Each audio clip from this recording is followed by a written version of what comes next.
Des enquêteurs canadiens sont à la recherche d'un meurtrier. La résolution de l'affaire dépend des cellules de la victime, dont on ignore si elles ont été détruites par le feu.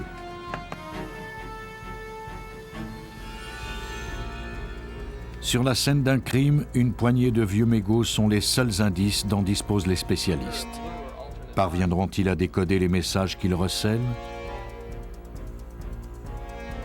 Ce jeune homme a été jugé coupable d'un viol qu'il jure ne pas avoir commis. La science parviendra-t-elle à prouver son innocence? Lorsque les détectives traditionnels sont dans l'impasse, ils font appel aux détectives en blouse blanche pour découvrir les indices que recèlent nos cellules.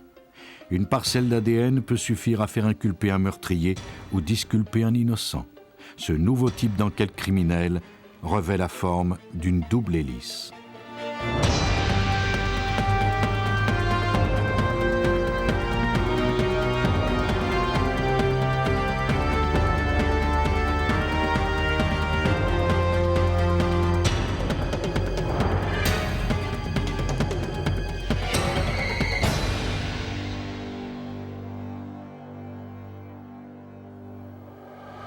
En juillet 1991, un concierge de Vancouver, en Colombie-Britannique, effectuait une inspection de routine des bennes à ordures lorsqu'il fit une étrange découverte.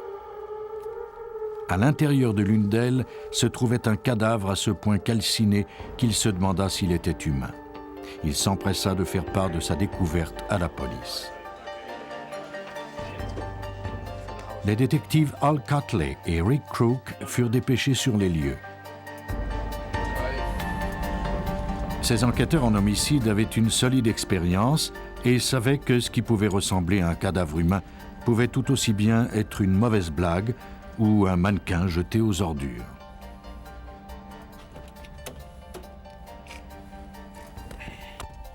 Ils espéraient que c'était bien ce dont il s'agissait, mais ils devaient d'abord s'en assurer.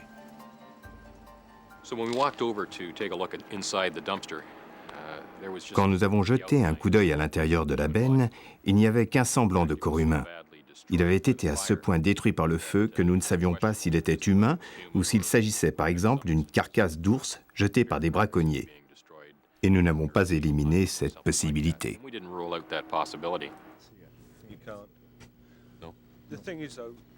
Les enquêteurs examinèrent la benne attentivement et notèrent le moindre détail qui pourrait se révéler important par la suite. Le feu était éteint depuis plusieurs heures puisque la benne était froide à leur arrivée.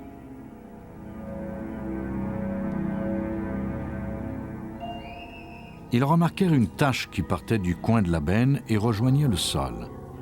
La personne qui avait allumé le feu avait utilisé plus de combustible qu'il ne fallait. Un examen attentif du contenu de la benne confirma qu'il ne s'agissait pas d'une fausse alerte. Au milieu des cendres, des boîtes d'ordinateurs et de vieux papiers reposait un corps humain. Après que les détectives eurent tout noté, ils commencèrent la délicate tâche de recueillir ces restes fragiles.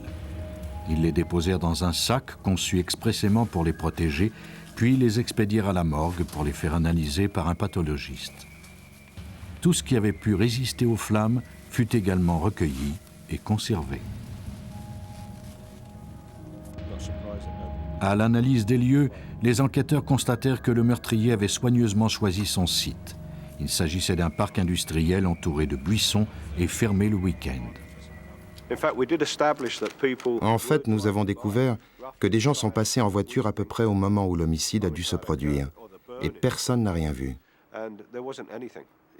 On pouvait fort bien passer par ici sans vraiment voir ce feu.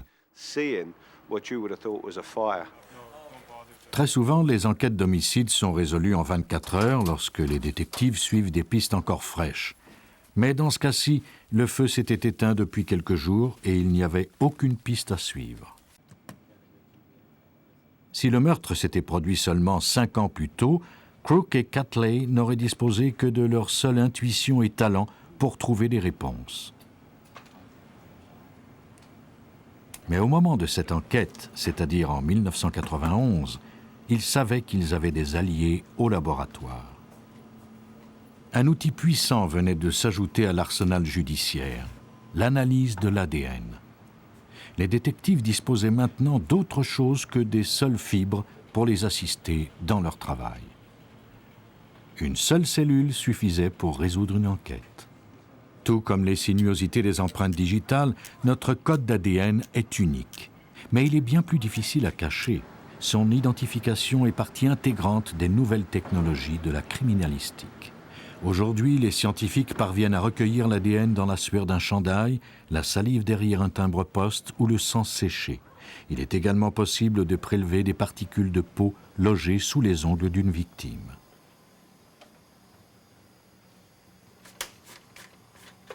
Les criminels ont toujours laissé derrière eux ces indices microscopiques, mais grâce à l'analyse de l'ADN, on peut maintenant en faire des éléments de preuve. L'ADN, ou acide désoxyribonucléique, contient toutes les informations qui déterminent notre identité. Chaque individu possède un code d'ADN unique, à moins d'avoir un jumeau identique. L'ADN est si petit qu'il est contenu dans le noyau de chaque cellule. Il est en forme de double hélice et ressemble à un escalier en colimaçon. S'il était déroulé, sa longueur atteindrait près de 3 mètres.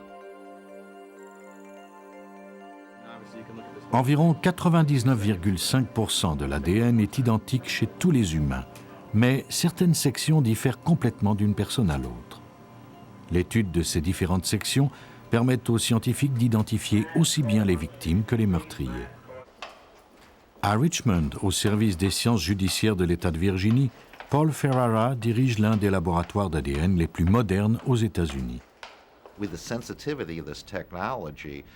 Cette technologie est si sensible que si je commettais un crime violent, il me serait très difficile de ne rien laisser derrière moi. C'est tout ce que cette technologie requiert. Un seul petit morceau de moi-même qui contient une cellule et son noyau, et me voilà en très mauvaise posture. La chaleur est le principal ennemi de l'ADN, et le feu cause un réel problème aux analystes qui recueillent l'ADN sur la scène d'un crime. Une semaine après la découverte de la victime, Crook et une équipe de pompiers reconstituèrent le brasier afin d'obtenir plus d'informations sur le crime. Le meurtrier avait, intentionnellement ou non, laissé le couvercle relevé, ce qui avait créé un courant d'air à l'intérieur de la benne et avivé les flammes.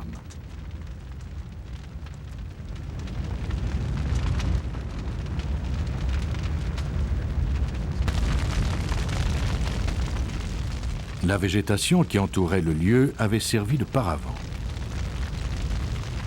Le feu atteignit une température de 1000 degrés centigrades pendant 30 à 40 minutes. En comparaison, la température d'un crématorium atteint entre 500 et 700 degrés pendant près de 3 heures.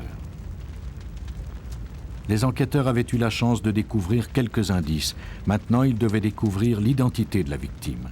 Tout ce que le médecin pathologiste put leur dire, c'est qu'il s'agissait d'une femme blanche. Devant l'impossibilité d'identifier la victime, les analystes décidèrent de faire des radiographies. On y voyait clairement que la victime avait reçu un projectile à la tête. Il y avait également une autre particularité qui aiderait peut-être son identification. L'odontologiste judiciaire David Sweet participait à cette enquête.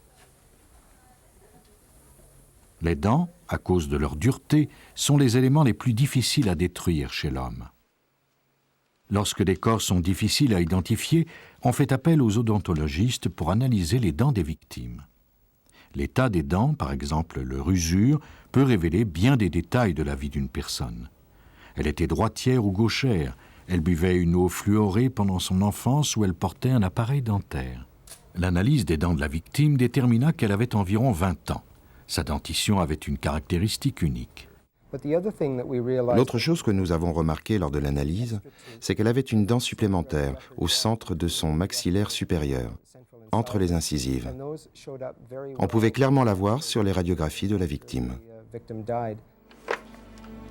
Crook effectua une recherche par ordinateur pour comparer sa découverte aux fiches dentaires des personnes disparues, mais ne découvrit rien. Malgré mains efforts, Crook était dans l'impasse. Sa victime n'avait pas de nom et il n'y avait aucun suspect. Pendant ce temps, quelque part, le meurtrier, sûr de n'avoir laissé aucune trace, était toujours en liberté. Ce qu'il ignorait cependant, c'est que l'indice le plus infime pouvait suffire à la résolution de l'enquête.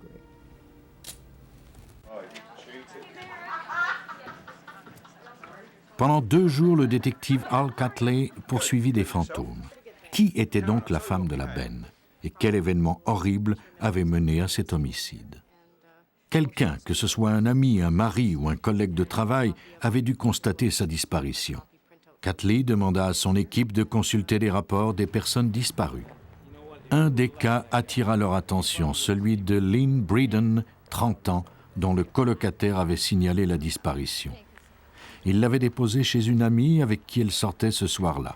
Cette dernière avait vu Lynn Breeden quitter la boîte de nuit avec un inconnu vers 3 heures du matin. 3 jours plus tard, une personne qui se faisait passer pour Lynn Breeden tentait de vider son compte en banque. La femme présenta un bordereau de retrait portant le numéro de compte de Breeden.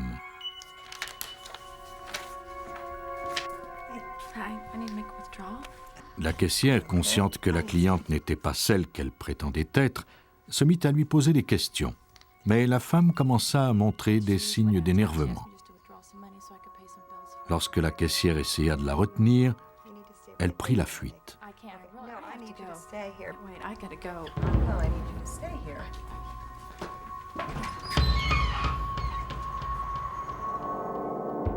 Une caméra de surveillance avait filmé toute la scène.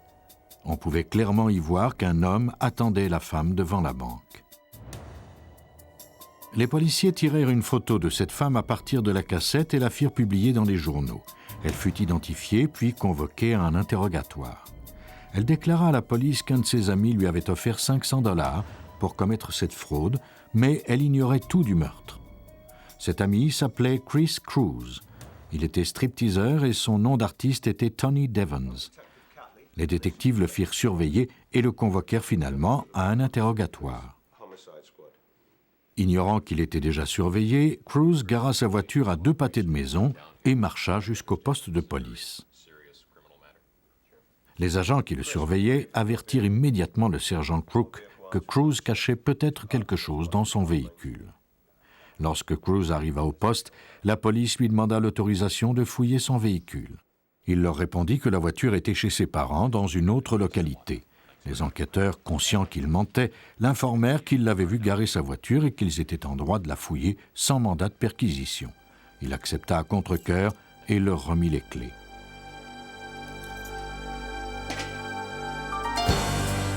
Des analystes judiciaires photographièrent la voiture sous tous ses angles et notèrent leurs observations avant de commencer leur analyse. Ils recueillirent et photographièrent le plus d'indices possible car il était trop tôt pour déterminer ce qui pourrait s'avérer important plus tard.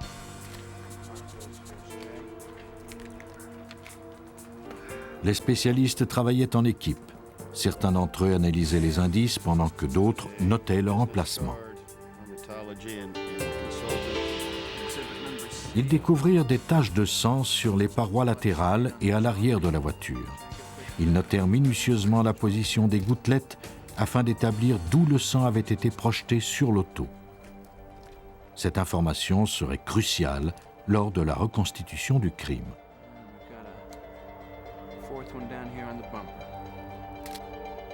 On préleva également des échantillons de sang pour procéder à l'analyse de l'ADN.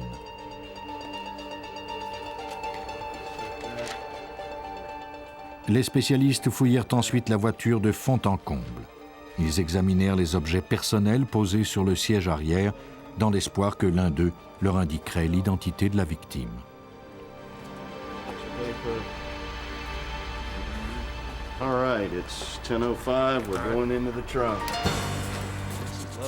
Ils procédèrent ensuite à l'examen du coffre arrière. Ils y découvrirent un bidon d'essence et d'autres objets recouverts de sang. Sous un amas de vêtements, ils trouvèrent plusieurs indices importants, dont une barre de fer tachée de sang et une carabine de calibre 22. Les détectives étaient à peu près certains que Cruz était l'auteur du meurtre de Lynn Breeden, mais ils ne disposaient d'aucun lien entre le suspect et la victime. Cruz nia même la connaître. Il avait confié à des amis qu'il avait acheté les cartes d'identité de Lynn Breeden au marché noir. La police ne pouvait pas prouver que le sang de la voiture était bien son sang à elle. Il leur fallait comparer l'ADN du sang de la voiture à celui de la victime. Mais où trouveraient-ils l'ADN de Lynn Breeden? Ils demandèrent l'aide de David Sweet, qui suggéra alors d'analyser une de ses dents de sagesse. On n'avait jamais tenté ce genre d'analyse, mais c'était leur seul espoir. Nous savions en théorie que certaines cellules se trouvent dans les tissus minéraux des dents et que nous pouvions peut-être ouvrir la dent et en retirer ces cellules pour ensuite en extraire l'ADN, puis effectuer les analyses appropriées. Une dent est en quelque sorte une armure qui protège des tissus vivants. Sweet espérait que les tissus qui se trouvaient à l'intérieur de la dent de sagesse avaient échappé au feu, protégés par l'os de la mâchoire. Il commença par couper la dent de sagesse, de la couronne à la racine, mais aucun tissu ne se trouvait à l'intérieur. Il eut plus de chance avec l'autre dent de sagesse. Il y avait bien des tissus cette fois-ci, mais Sweet ignorait si l'ADN qu'il contenait avait été détruit par le feu. Il l'envoya au laboratoire pour la faire analyser. Il ne lui restait plus qu'à attendre.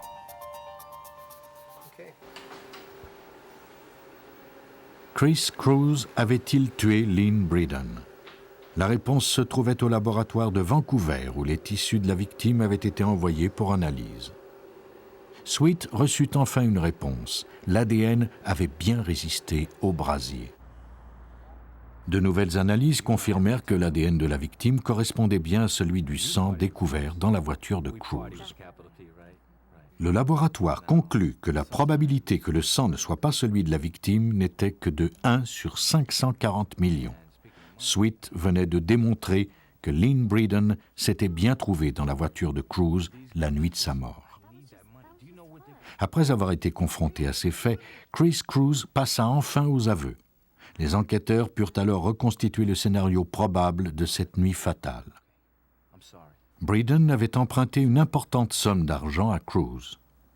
Ce dernier voulait se faire rembourser. Lorsque Breeden avait refusé de le payer, Cruz avait perdu patience.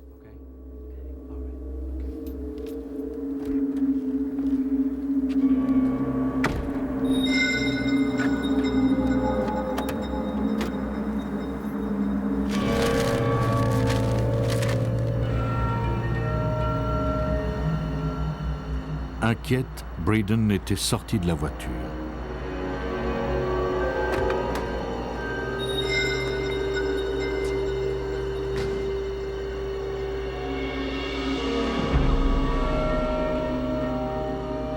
Cruz l'avait battu, puis l'avait placé dans son coffre arrière et avait roulé jusqu'à la benne à ordures.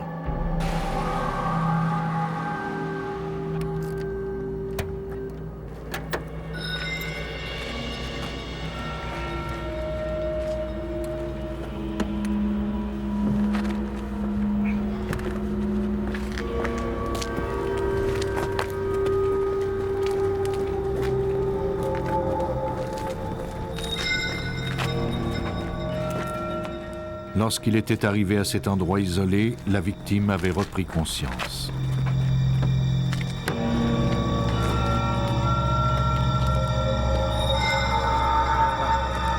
Chris Cruz l'avait alors tué.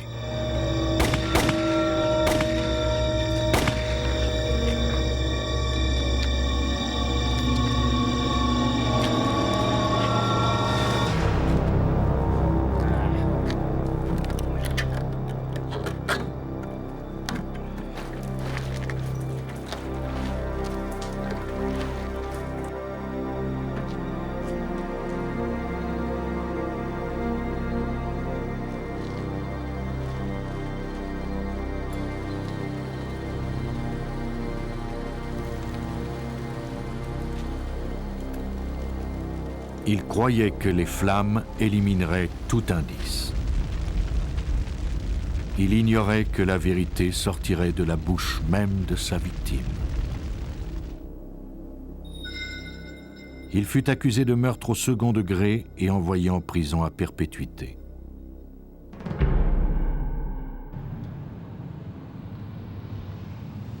Dans la région rurale de Clay County, en Alabama, le long de la route 31, se trouve une petite ville partagée entre le passé et l'avenir.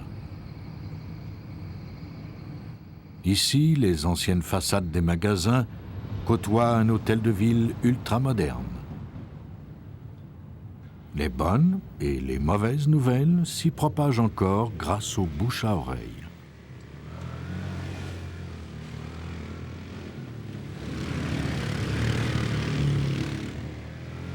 C'est un endroit sûr où les parents ne sont pas inquiets pour leurs enfants. La violence y est pratiquement inexistante.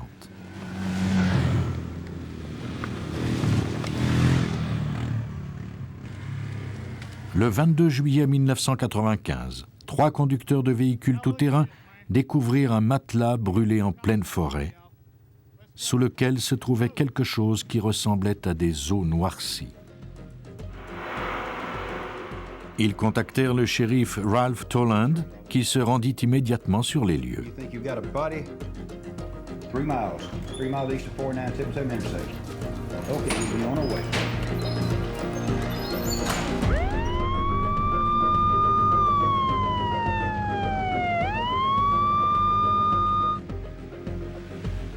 Les hommes rencontrèrent le shérif et lui indiquèrent le lieu de leur sinistre découverte. Cela ressemblait à un homicide.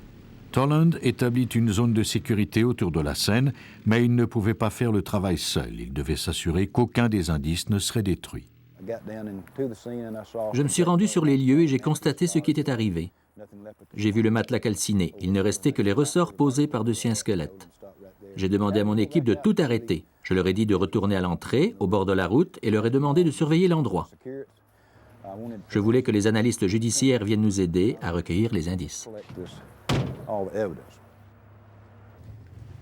L'homme qui fut alors dépêché sur les lieux s'appelle Angelo Della Manna. Il travaille pour le département des sciences judiciaires de l'État d'Alabama. Della Manna ne sait jamais ce qu'il attend lorsqu'il répond à un appel. Quand on se rend sur la scène d'un crime, on espère qu'une zone de sécurité a été établie après la découverte du corps. On ne veut aucun intrus sur la scène du crime. On ne veut pas que les indices soient détruits. Il faut protéger les lieux et nous, analystes, commençons la cueillette sans rien déranger. Nous rapportons les indices au laboratoire et effectuons les analyses pour tenter de découvrir qui a commis le crime. Della Manna nota la position du corps, la condition du matelas et l'état des lieux avant de recueillir le plus d'indices possible. Il planta ensuite des petits fanions pour marquer la position des quelques indices découverts. Il releva la présence de 11 mégots de cigarettes dispersés autour du matelas. Ils n'étaient pas là depuis très longtemps. C'était bon signe. Mais qui avait fumé ces cigarettes? Le meurtrier ou sa victime? J'avais l'impression que ce serait très difficile, non seulement d'identifier cette personne, mais de découvrir des indices. J'ai compris que ces mégots de cigarettes étaient très importants parce qu'ils ne semblaient pas avoir subi d'intempéries. Ils étaient posés sur l'herbe. J'avais l'impression qu'ils n'étaient pas là depuis très longtemps. Pendant que Della Manna inspectait la scène, ses techniciens filmaient les indices. Les analystes portent des gants afin de ne pas contaminer la scène. L'équipe de Della Manna apporte toujours le plus grand soin à ne pas détruire les indices qu'elle est venue prélever. Si les analystes ne sont pas assez consciencieux dans la tâche de recueillir, conserver et analyser les indices, la défense pourra plus facilement les discréditer. Après avoir noté l'emplacement des indices, les avoir photographiés et filmés, les analystes procédèrent à leur prélèvement. La disparition d'une personne est presque toujours signalée à la police. Le shérif Toland avait déjà une idée de l'identité de la victime. Une semaine plus tôt, un homme du nom de Jimmy Paris avait signalé la disparition de sa femme, Peggy Loughlin. Le shérif Toland et ses adjoints décidèrent de l'interroger. Personne n'ignorait que le couple se disputait et se battait souvent. La nouvelle du départ de Peggy n'avait rien de surprenant. Pendant ce temps, le médecin légiste compara la colonne vertébrale de la victime à des radiographies de Peggy et détermina qu'elles étaient identiques. Jimmy Paris devint le suspect principal. Mais y avait-il des indices? Paris nia s'être rendu dans la forêt cette nuit-là. Dell'Amana tentait de reconstituer le casse-tête, mais il lui manquait des éléments. L'équipe de spécialistes n'avait découvert que des indices calcinés. Les seuls éléments utilisables étaient ces mégots de cigarettes. La réponse s'y trouvait peut-être. Il apprit par les enquêteurs que Peggy et Jimmy fumaient tous les deux. On peut commencer une enquête en se disant qu'on a peu d'indices, et les enquêteurs seront du même avis. Mais en tant que spécialiste en criminalistique, au moment où l'on découvre le petit indice qui suffira à prouver la culpabilité d'un suspect ou à innocenter un individu, l'émotion qu'on ressent à ce moment-là compense les longues heures de travail. S'il arrivait à prélever l'ADN à partir des mégots de cigarettes, il pourrait les comparer au code d'ADN de Jimmy et Peggy. S'il prouvait qu'ils s'étaient trouvés ensemble dans la forêt, Toland pourrait faire accuser Jimmy Paris. Dell'Amana commença par éclairer les mégots à l'aide d'un rayon ultraviolet. Le rayon révéla les emplacements imbibés de salive. L'ADN peut être analysé à partir de salive et de cellules qui se trouvent sur nos lèvres. Il traça le contour de la portion qu'il voulait tester. Il découpa ensuite soigneusement cette portion et l'envoya au laboratoire pour y faire prélever l'empreinte d'ADN. Pour dresser le profil d'ADN, la première étape consiste à prélever un échantillon de sang, de salive ou quoi que ce soit qui contienne de l'ADN. Nous ouvrons ensuite une cellule et libérons l'ADN. Nous le nettoyons et cherchons des endroits précis du code génétique. Nous tirons ensuite des millions de copies de cet endroit afin qu'il soit assez gros pour être visible. Une fois que le profil d'ADN est effectué pour chaque personne en cause, nous les comparons aux profils d'ADN qui ont été dressés à partir des indices pour voir s'ils correspondent ou non. Il fut encouragé par ces résultats. Le laboratoire avait relevé l'ADN de 2 personnes et 2 des mégots portaient l'ADN des 2 personnes simultanément, ce qui signifiait qu'elles avaient partagé certaines cigarettes. Dell'Amana parviendrait-il à prouver que ces 2 personnes étaient bien Jimmy Paris et Peggy Laughlin? Il fut très facile d'analyser l'ADN de Paris puisque ce dernier accepta de coopérer avec la police et donna un échantillon de son sang.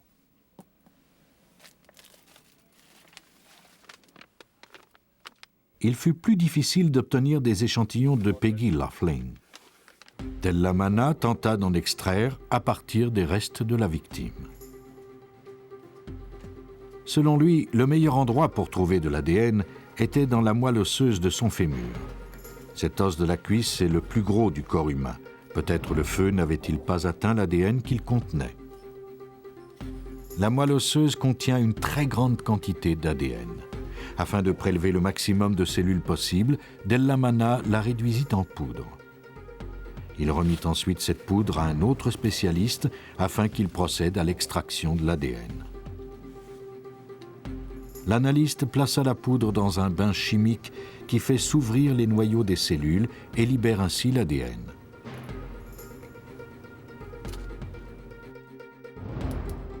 Une fois que l'ADN est dans la solution, on enlève les fragments d'os, de produits chimiques et autres impuretés. Le liquide est ensuite filtré, puis centrifugé. Ce qui a pour effet d'éliminer les débris pendant que l'ADN reste prisonnier du filtre. Bien que les scientifiques n'aient besoin que d'une seule cellule pour extraire l'ADN, les analyses sont plus faciles s'ils disposent de quelques milliers de cellules. Il n'y a pas très longtemps, les analyses requéraient des échantillons de la taille d'une pièce de monnaie. Aujourd'hui, les analystes parviennent à extraire l'ADN à partir d'une goutte de sang de la taille d'une tête d'épingle. Une fois l'ADN isolé, il est maintenant temps de l'analyser.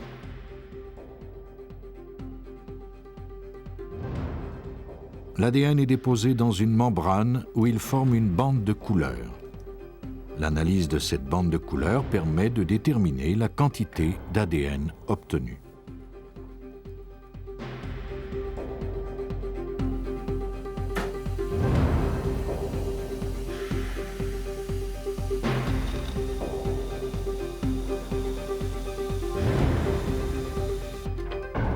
Della Manna examine ensuite les résultats qui apparaissent sur film sous forme de bandelettes sombres. L'ADN est mesuré en nanogrammes ou milliardièmes de grammes. Les résultats indiqueront si Della Manna dispose d'assez d'ADN pour procéder à ces analyses. Malheureusement, nous n'avions que 0,3 nanogrammes d'ADN dans cet échantillon. Cela représente une virgule suivie de 9 zéros puis d'un 3. Della Manna n'avait pas assez d'ADN pour procéder à ces analyses, mais il décida de tenter un nouveau procédé scientifique révolutionnaire dont l'inventeur Carey B. Mullis a remporté le prix Nobel.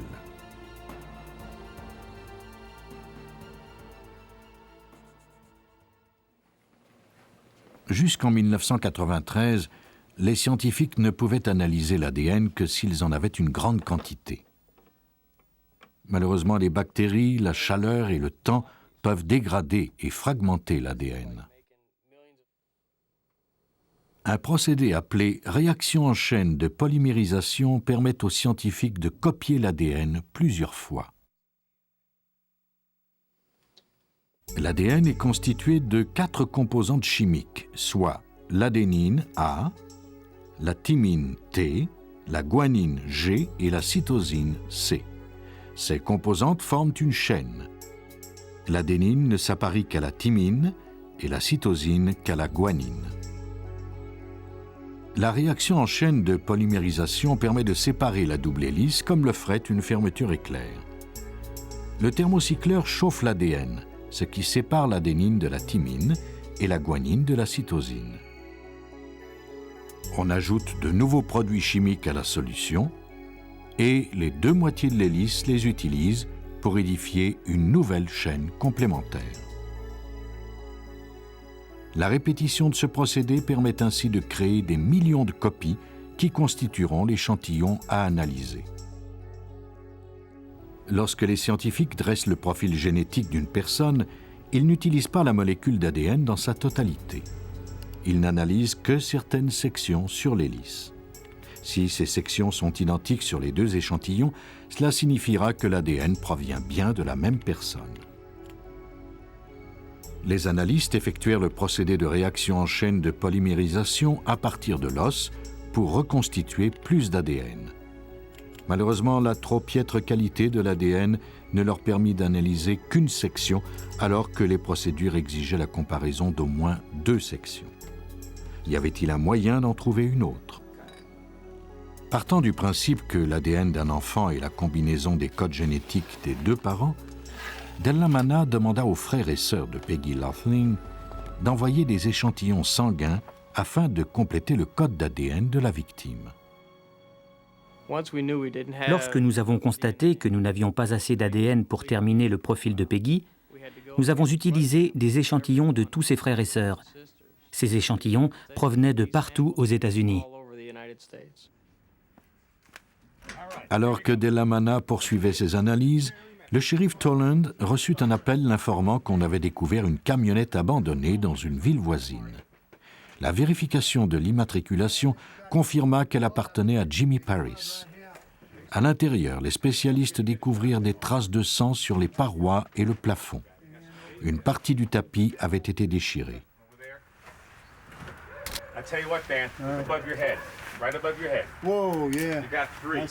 Grâce à cette découverte, le shérif obtint un mandat de perquisition pour fouiller la résidence de Paris.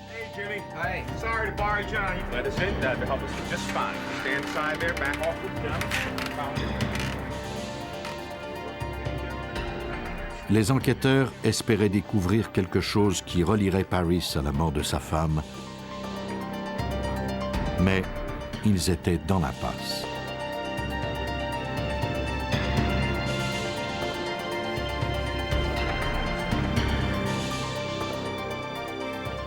Finalement, un des agents vérifia la cave de la maison de Paris et y découvrit une section du tapis imbibée de sang.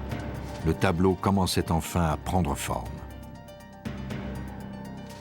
La découverte du tapis chez Paris le reliait à la camionnette. Les enquêteurs disposaient maintenant d'une scène du crime, d'une victime et d'un suspect. Ces éléments mis ensemble permirent de faire arrêter Jimmy Paris pour le meurtre de sa femme. Mais pour obtenir gain de cause devant les tribunaux, les enquêteurs devaient prouver le lien entre Paris, la camionnette et le matelas calciné. Pour ce faire, il faudrait prouver la présence de Paris sur les lieux du crime, juste avant la mort de sa femme. Après maints efforts, Angelo Della Manna était maintenant prêt à reconstituer l'ADN de Peggy à partir du sang de ses frères et sœurs. Nous avons extrait les ADN, nous les avons fait passer par une série d'analyses, et quand nous avons obtenu les profils d'ADN des frères et des sœurs, nous avons pu travailler à l'envers et terminer celui de Peggy. L'information génétique obtenue par Della Manna lui permit enfin de compléter la section de l'ADN de Peggy qui lui manquait. Son code génétique correspondait bien à celui découvert sur les cigarettes et prouvait qu'elle était bien vivante et en compagnie de Jimmy dans la forêt la nuit de son décès. Selon l'expert Paul Ferrara, c'est grâce aux techniques d'analyse d'ADN que Jimmy Paris a pu être inculpé.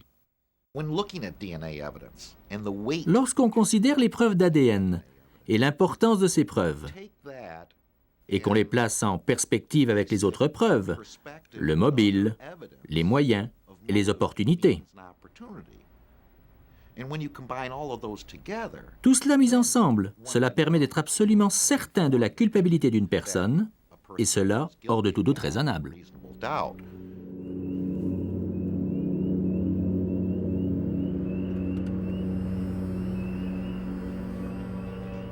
Paris avait un mobile, il avait les moyens et l'opportunité de tuer Peggy Laughlin.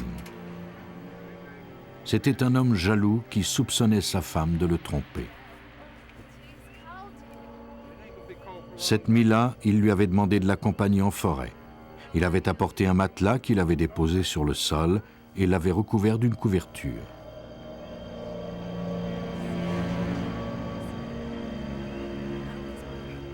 Peggy et Jimmy discutaient, fumaient, puis éteignaient leurs cigarettes sur le sol.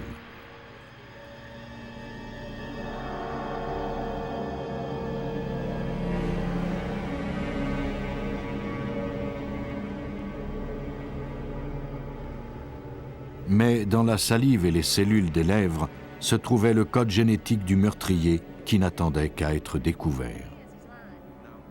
Puis, quelque chose avait provoqué la colère de Jimmy Paris et l'avait poussé à commettre ce meurtre.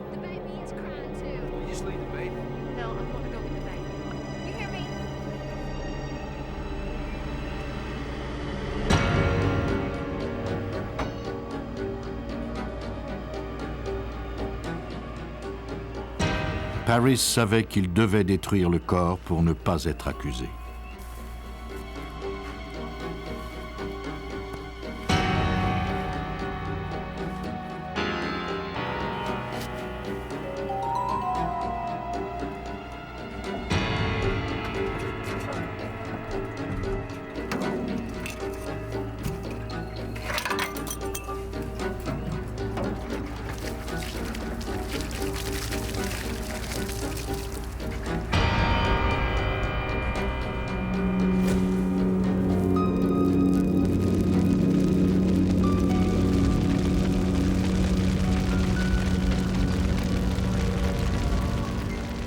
Il croyait sans doute que si la police ne parvenait pas à découvrir le corps, on ne parviendrait jamais à l'inculper de ce crime. Il ignorait que les quelques indices qu'il avait laissés derrière lui suffisaient à le faire inculper. L'analyse de l'ADN a été cruciale en ce sens qu'elle démontrait la présence de la victime et du meurtrier ensemble sur la scène du crime. Ces petits indices nous ont permis d'envoyer un criminel en prison et ont permis à la famille de mettre un point final à ce terrible événement. En Alabama et à Vancouver, les scientifiques travaillaient sans relâche pour reconstituer l'ADN qui relierait le tueur à sa victime. Mais l'ADN ne permet pas seulement de faire inculper certains criminels. Il a également le pouvoir de redonner la liberté.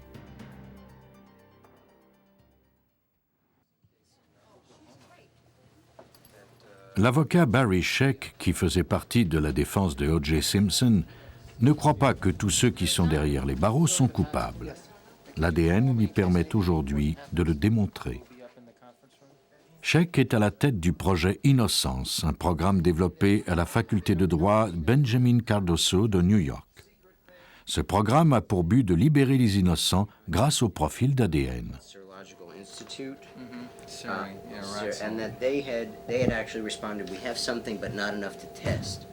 Sheck fournit son expertise. Quant aux étudiants, ils font le travail de recherche, analysant des centaines de cas, dans l'espoir que des indices auront subsisté. Si tel est le cas, ils pourront peut-être les utiliser pour procéder aux analyses d'ADN.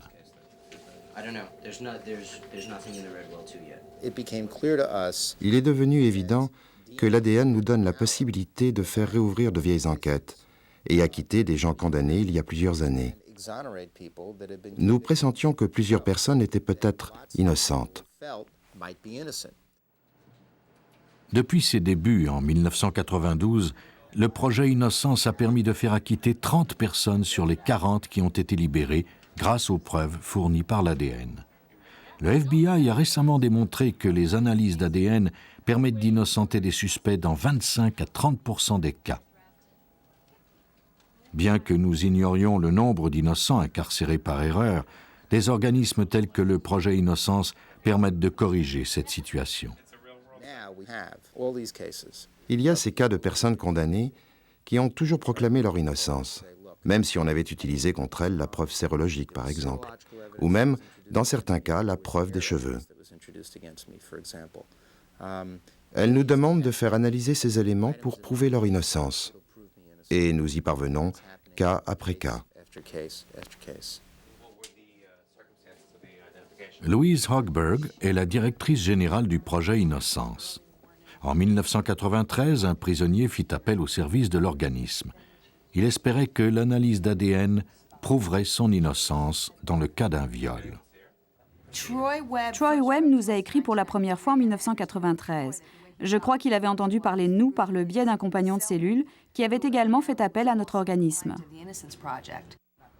Webb avait été arrêté en 1988 après que la victime d'un viol ait affirmé le reconnaître. Les identifications visuelles faites par des témoins et ayant conduit à des inculpations sont les causes les plus fréquentes où le verdict est révisé grâce à l'analyse d'ADN. Hochberg était convaincu de l'innocence de Webb, mais il lui faudrait 3 ans avant qu'elle et ses étudiants ne parviennent à le rendre à sa famille de Virginia Beach. Notre premier critère est de savoir si cette personne peut clamer son innocence et avoir une certaine crédibilité.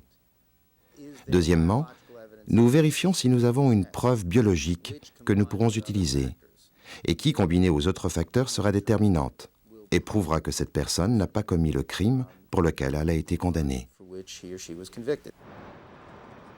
L'organisme envoya les indices à Paul Ferrara au laboratoire judiciaire de Richmond.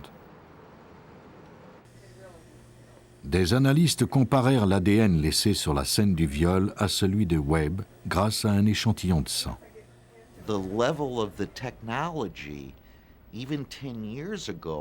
Le niveau de technologie était tel il y a 10 ans que nous ne pouvions pas éliminer Troy Webb en tant que suspect. Mais en même temps, nous ne pouvions pas non plus éliminer un grand pourcentage de la population. Avant de commencer le processus d'analyse, le laboratoire demanda que leur soient envoyés les indices génétiques entreposés 7 ans plus tôt. Une fois identifiés, il fallait également s'assurer que l'ADN qu'ils contenaient était en bon état. Ils effectuèrent une analyse à l'aide d'acide pour confirmer la présence de fluide biologique. Si le fluide biologique était présent, l'indicateur prendrait une couleur violette. Une autre méthode consiste à utiliser une source de lumière appelée omnichrome, qui fait briller le fluide.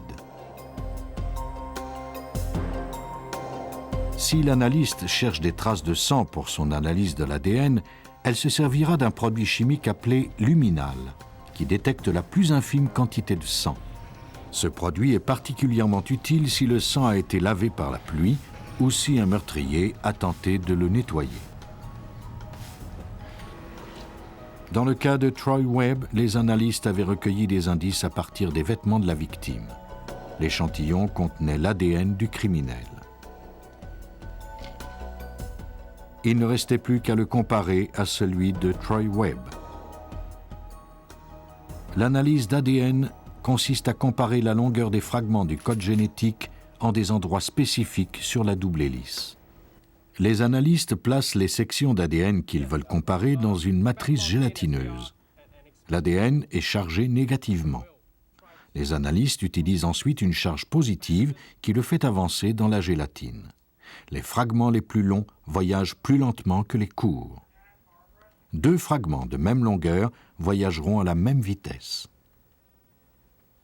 Si l'ADN provenant des indices et celui du suspect parcourent la même distance dans la gélatine, les analystes sauront qu'ils sont de la même longueur, ce qui confirmera qu'ils appartiennent bien à la même personne. Au contraire, si les segments ne parcourent pas la même distance, cela démontrera qu'ils appartiennent à 2 personnes différentes. La longueur des segments est mesurée sous un rayon spécial qui les rend fluorescents. Voici les vraies photos des empreintes d'ADN dans l'affaire Webb. Comme les empreintes ont tendance à pâlir avec le temps, on doit les photographier.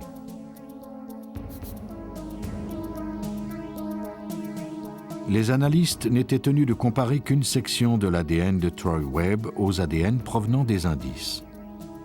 S'ils n'étaient pas identiques, la preuve qu'il n'était pas le criminel serait établie.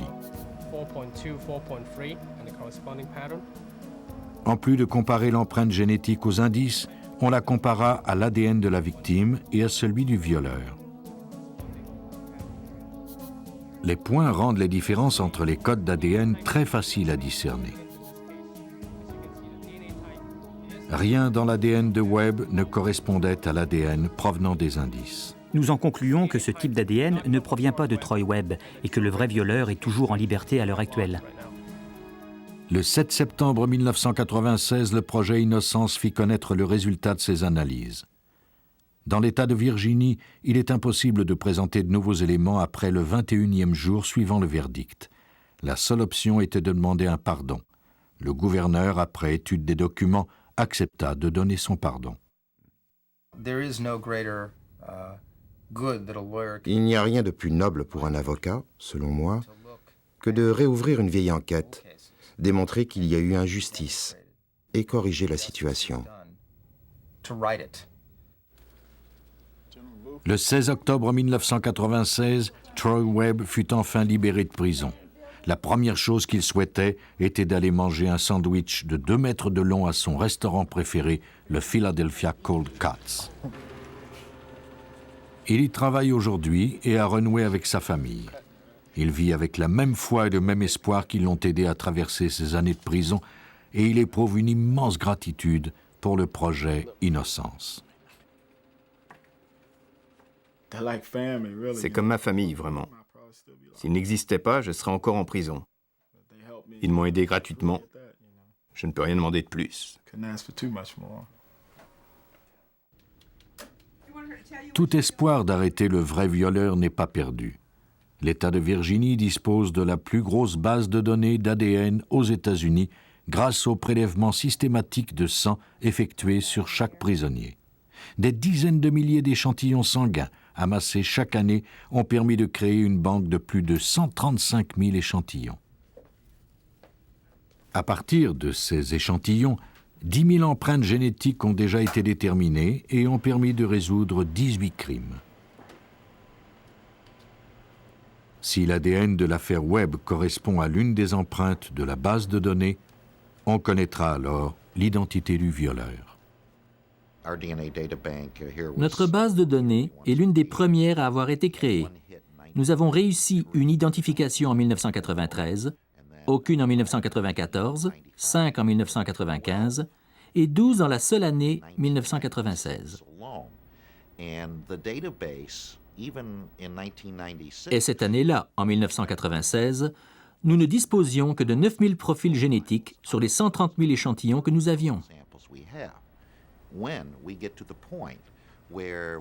Lorsque nous aurons terminé les analyses des 130 000 échantillons le nombre d'identifications va grimper en flèche, jusqu'à ce qu'il devienne un outil d'usage courant.